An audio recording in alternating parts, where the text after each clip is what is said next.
की।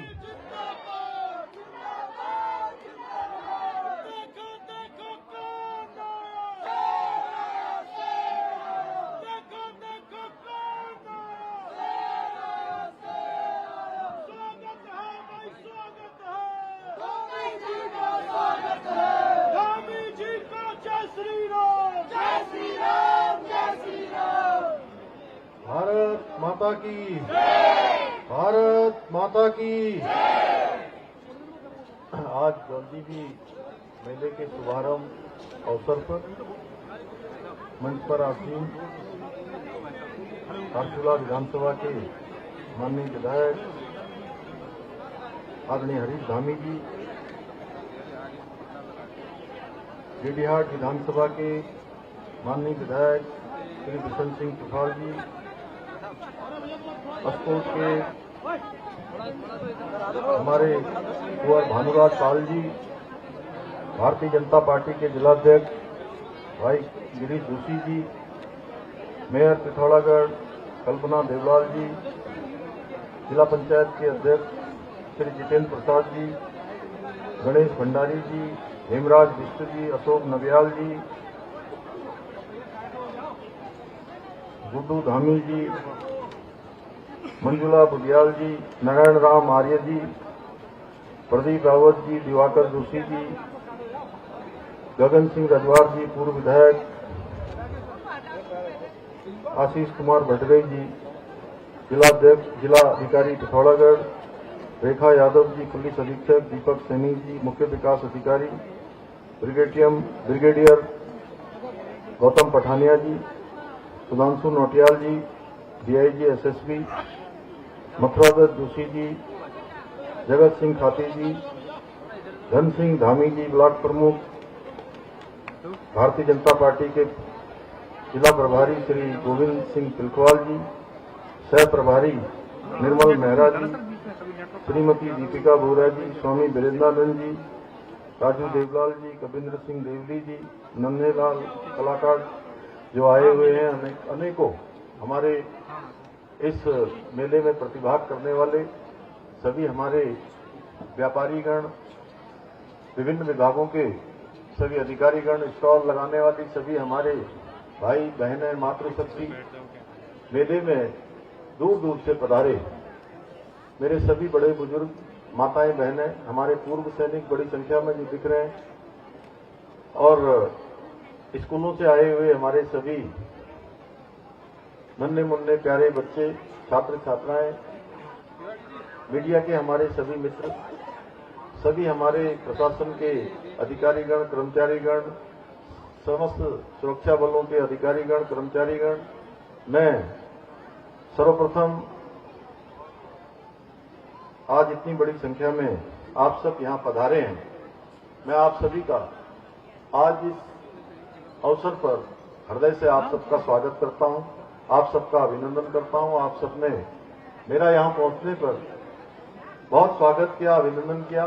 मैं भी आप सबको दोनों हाथ जोड़कर आप सबको प्रणाम करता हूं, आपका स्वागत करता हूं। और भारत, नेपाल और तिब्बत के पारस्परिक व्यापार और सांस्कृतिक मेलजोल को बढ़ावा देता आ रहा इस जौलजीबी मेले के भव्य आयोजन के लिए मैं सभी आयोजकों को बहुत बधाई देता हूं, बहुत शुभकामनाएं देता हूं। और मेरे लिए भी लगातार जब से मैंने राज्य के मुख्य सेवक के रूप में काम करना शुरू किया, हर वर्ष आप सबके बीच में आना, उपस्थित होना, ये बहुत भावुक क्षण है, क्योंकि मैं बचपन से ही इस मेले के बारे में बहुत नजदीक से जानता रहा हूं। पहले लोग रात रात भर पैदल चल के इस मेले में पहुंचते थे और कई दिनों तक इस मेले में रहते थे।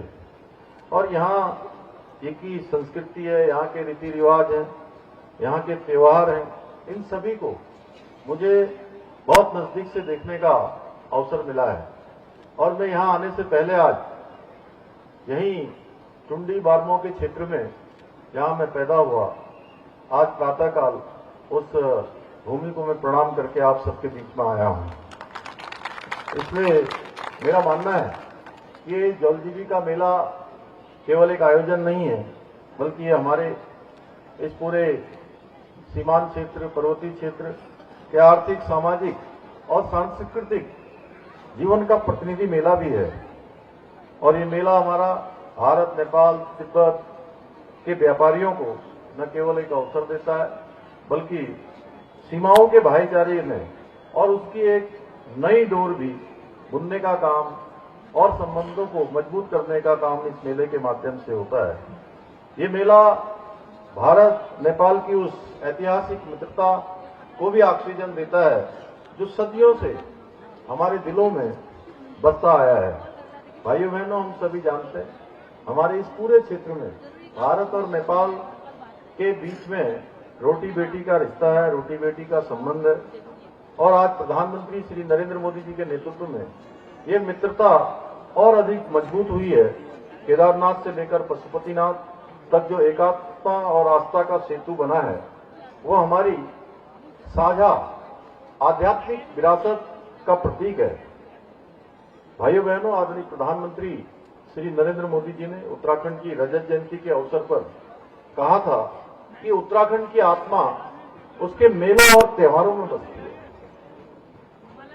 और उन्होंने आह्वान किया कि राज्य में एक जिला एक मेला कार्यक्रम प्रारंभ किया जाए, जिसमें जिले के एक प्रमुख मेले को विशेष सहयोग दिया जाएगा, जिससे उस मेले के सांस्कृतिक और आर्थिक महत्व को बल मिलेगा।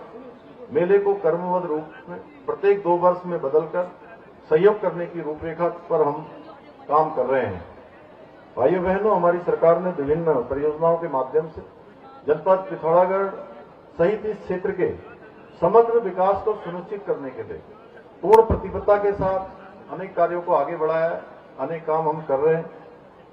जहां एक और आज पिथौरागढ़ में 750 करोड़ रुपए से अधिक की लागत से मेडिकल कॉलेज का निर्माण किया जा रहा है।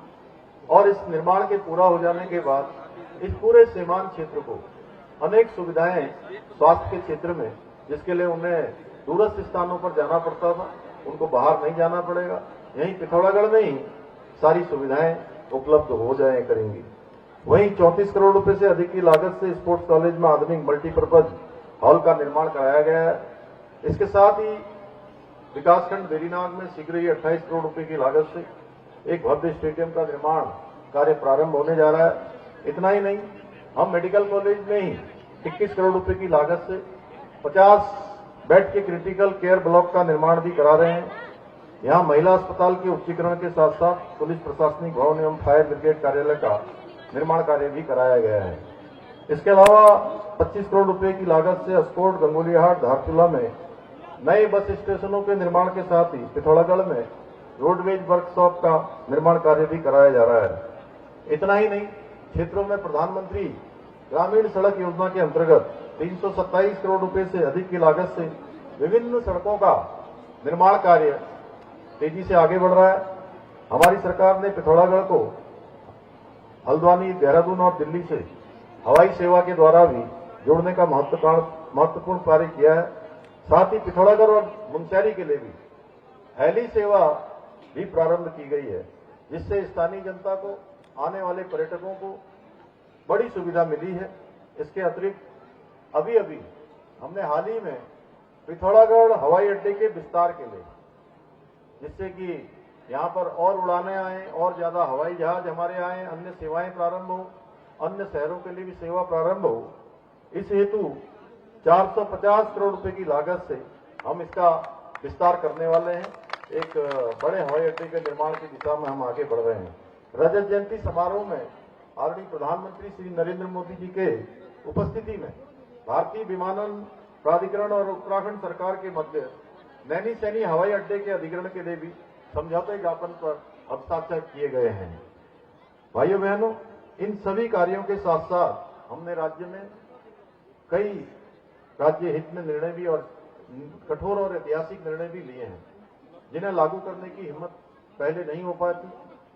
कुछ लोगों ने हमेशा ही तुष्टीकरण, वोट बैंक, स्वार्थ सिद्धि की राजनीति करने का काम किया है, जबकि हमने प्रत्येक उत्तराखंड वासी की आकांक्षाओं को पूरा करने और राष्ट्र को सर्वोपरि मानकर हमने निर्णय लिए हैं। इसलिए हमने प्रदेश में सभी को एक समान अधिकार देने के लिए समान नागरिक संहिता का कानून देश के अंदर सबसे पहले लागू करने का काम देवभूमि उत्तराखंड में किया है।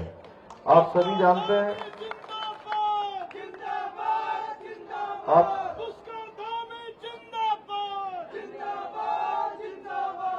आप सभी जानते हैं पूर्व के समय में नकल माफियाओं द्वारा हमारे युवाओं के भविष्य के साथ किस प्रकार खिलवाड़ किया जाता था।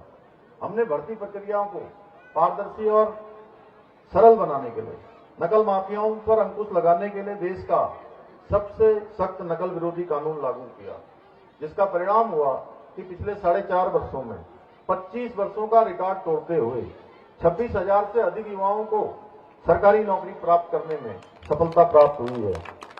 हमने नकल माफियाओं पर सख्त कार्रवाई करते हुए 100 से अधिक नकल माफियाओं को जेल की सलाखों के पीछे पहुंचाया है। परंतु कुछ लोगों को ये रास नहीं आ रहा है कि आज हमारे युवा सरकारी नौकरियों में अवसर पा रहे हैं। नौकरियां आज योग्यता, प्रतिभा और क्षमता के आधार पर हो रही है, प्रतिभा के आधार पर हो रही है। गरीब माता पिता के बेटे बेटियों को आज योग्यता के कारण, प्रतिभा के कारण चयन का अवसर प्राप्त हो रहा है। लेकिन प्रदेश के युवा जानते हैं कि किसने युवाओं को नौकरी दी और किसने सिर्फ झूठे वादे, सपने दिखाकर उनके भविष्य के साथ खिलवाड़ किया। हमने लैंड जिहाद, लव जिहाद और छूट जिहाद के खिलाफ भी सख्त कार्रवाई की है। धर्मांतरण विरोधी और दंगारोधी कानून लागू कर जिहादियों पर सख्ती की, तो इस पर भी कुछ लोगों को ऐतराज होने लगा, उन्होंने सवाल उठाने लगे। साथ ही अवैध मदरसों पर भी कार्रवाई करी, तब भी लोगों ने विरोध किया। अब जब हम प्रदेश के अंदर मदरसा बोर्ड समाप्त करने का हमने निर्णय लिया है, तो कुछ लोगों को पुनः आतंकवाद की पाठशालाओं को संचालित करने के वालों के पक्ष में खड़े हो गए हैं, क्योंकि इसके लागू होने के बाद 1 जुलाई 2026 के बाद राज्य के अंदर ऐसे सभी मदरसे बंद हो जाएंगे जिनमें राज्य के शिक्षा विभाग के द्वारा निर्धारित पाठ्यक्रम को नहीं पढ़ाया जाएगा। इसके अतिरिक्त हमने राज्य में भू कानून लागू करके ये स्पष्ट कर दिया कि देवभूमि में लैंड माफिया 1 इंच भी भूमि पर कब्जा नहीं कर सकते। मैं आज इस मंच के माध्यम से यह भी स्पष्ट कर देना चाहता हूं कि अब उत्तराखंड में किसी भी प्रकार की जिहादी मानसिकता को पनपने नहीं दिया जाएगा, न ही आतंकवाद को बढ़ावा देने वाली पाठशालाएं संचालित होने दी जाएंगी। हमारा प्रयास है कि अब देवभूमि उत्तराखंड में कट्टर धार्मिक शिक्षा देने वाले केंद्र नहीं, बल्कि ऐसे संस्कार युक्त आधुनिक और राष्ट्रवादी शिक्षा के मंदिर स्थापित किए जाएं, जो हमारे बच्चों को शिक्षा प्रदान करने के साथ साथ उनके चरित्र निर्माण के लिए भी कार्य करें। भाइयों बहनों, हमने ऑपरेशन कालनेमी चलाकर सनातन धर्म को बदनाम करने वाले पाखंडियों पर भी वार किया है। कोई व्यक्ति फर्जी बाबा या संत बनकर अब हमारे सनातन धर्म को बदनाम करेगा तो क्या हम उसे माफ कर सकते हैं? मैं आप सबके सामने यह भी पूछना चाहता हूं कि जो धर्म के मार्गे पर अवरोध करने का काम करते हैं, धार्मिक भावनाओं को ठेस पहुंचाने का काम करते हैं, तो ऐसे लोगों को माफ नहीं किया जाना चाहिए। इसलिए हमने इनके खिलाफ भी कठोर कार्रवाई प्रारंभ की है। मैं इस मंच के माध्यम से यह भी स्पष्ट रूप से कहना चाहता हूं कि न हम भ्रष्टाचारियों को बख्शेंगे, न नकल माफिया को और न जिहादियों को। किसी को भी राज्य के अंदर इस प्रकार के कोई भी काम जो देवभूमि के मूल अस्तित्व के साथ छेड़छाड़ करने वाले हैं, अस्तित्व को खराब करने वाले हैं, उनको हम किसी कीमत पर नहीं होने देंगे। इसके साथ ही देखिए, भ्रष्टाचार के खिलाफ हमने कठोर कार्रवाई प्रारंभ की है और इसकी शुरुआत की है। हमने हरिद्वार में आईएएस, पीसीएस, आईएफएस इस स्तर के अधिकारियों पर लापरवाही करने, कहीं न कहीं गलत कामों में प्रश्रय देने या संलिप्त होने पर हमने कठोर कार्रवाई शुरू कर दी है। पहले के समय में एक धारणा बन गई थी कि कोई भ्रष्टाचार करता है तो छोटी छोटी मछलियों को पकड़ा जाता है, छोटे छोटे कर्मचारियों को पकड़ा जाता है, लेकिन बड़े मगरमच्छों को छोड़ दिया जाता है। भाइयों बहनों, मैं आज के अवसर पर यह कहना चाहता हूं कि अब छोटी मछलियां हो, बड़ी मछलियां हो या भ्रष्टाचारी रूपी मगरमच्छ हो, वो किसी कीमत पर भी नहीं छोड़े जाएंगे।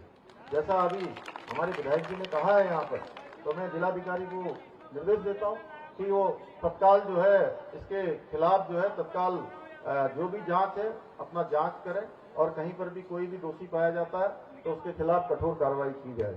इसके साथ ही यहाँ पर आज मुझे सैनिक भाई मुझे मिले थे यहाँ पर उन्होंने मुझे कहा कि धारचूला में सैनिक विश्राम भवन एक होना चाहिए, मुझे सड़क पर उन्होंने कहा था। तो मैं ये घोषणा करता हूं क्योंकि मैं जानता हूं सैनिकों के जीवन में अनेक चुनौतियां होती हैं, अनेक परेशानियां होती हैं। एक सैनिक विश्राम गृह धारचूला में बनाया जाएगा। इसके साथ ही यहाँ पर बहुत सारे जनप्रतिनिधियों ने, विधायक जी ने मुझे बहुत सारे यहाँ पर पत्र दिए हैं। मैं उन सारे पत्रों को ले जा रहा हूँ और उनको आगे की कार्रवाई के लिए अग्रसारित करूंगा। विकासखंड मुंशियारी के अंतर्गत ग्राम होपली में जलूरी से पलियाती तक मार्ग का निर्माण किया जाएगा, ये मैं घोषणा करता हूँ। बगीचा से धारचूला कोट ट्रैकिंग मार्ग एवं मेला स्थल का विकास कार्य प्रारंभ कराया जाएगा। ग्राम पथिया पौड़ी से नागा लेक शिव मंदिर तक ट्रैक रूट निर्माण कराया जाएगा। विकासखंड मुंशियारी के अंतर्गत काला पानी से दशरथ पर्वत कुंड तक संपर्क मार्ग का निर्माण कराया जाएगा। मुंशियारी के अंतर्गत ग्राम सुरिंग में आंतरिक सीसी मार्ग, सिंगड़ नदी भैंसकोट में आरसीसी पुलिया एवं संपर्क मार्ग का निर्माण कराया जाएगा। और यहाँ पर भी जिलाधिकारी देख लेंगे कि यहाँ पर विश्राम भवन यदि बन सकता होगा तो निश्चित रूप से उस काम को भी आगे बढ़ाया जाएगा। भाइयों बहनों, हमारी सरकार पूरी प्रतिबद्धता के साथ उत्तराखंड को देश का अग्रणी राज्य बनाने के अपने विकल्प रहित संकल्प के मूल मंत्र के साथ निरंतर कार्य कर रही है। मुझे पूरा भरोसा है कि आप सभी भाई बहन हमारे इस जोलजीबी क्षेत्र, धारचूला क्षेत्र, आसपास का क्षेत्र, हमारा जनपद पिथौरागढ़, पूरे उत्तराखंड के लोग हमारे इस संकल्प को साकार करने में इसी प्रकार हमारे साथ कंधे से कंधा मिलाकर अपना आशीर्वाद देते रहेंगे, अपना योगदान देते रहेंगे। और ये गंतव्य की जो यात्रा है कि जो हमारा लक्ष्य है कि उत्तराखंड हिंदुस्तान का श्रेष्ठ राज्य बने, और हमारे प्रधानमंत्री जी ने इस बार हमारे अगले 25 सालों में जो काम हमको करने हैं, उस विजन को, उस संकल्प को, उस दिशा में जाने के लिए हमको प्रेरित किया है। और हमारा संकल्प है कि प्रधानमंत्री जी के मुंह से निकले हुए वो शब्द जो बाबा शिव के धाम, केदार के धाम में निकले थे कि ये 21वीं सदी का तीसरा दशक उत्तराखंड का दशक होगा। भाइयों बहनों, हम सबको मिलकर हर क्षेत्र में अपने अपने कार्यों से, अपने अपने कौशल से, अपने अपने परिश्रम से उत्तराखंड को देश का श्रेष्ठ राज्य बनाने के लिए काम करना है। इसी विश्वास के साथ मैं पुनः आप सभी को जोलजीबी मेले की बधाई देता हूं, अपनी बात समाप्त करता हूं और साथ ही मैं इस ऐतिहासिक मेले की विधिवत शुभारंभ करने की घोषणा भी करता हूं। धन्यवाद।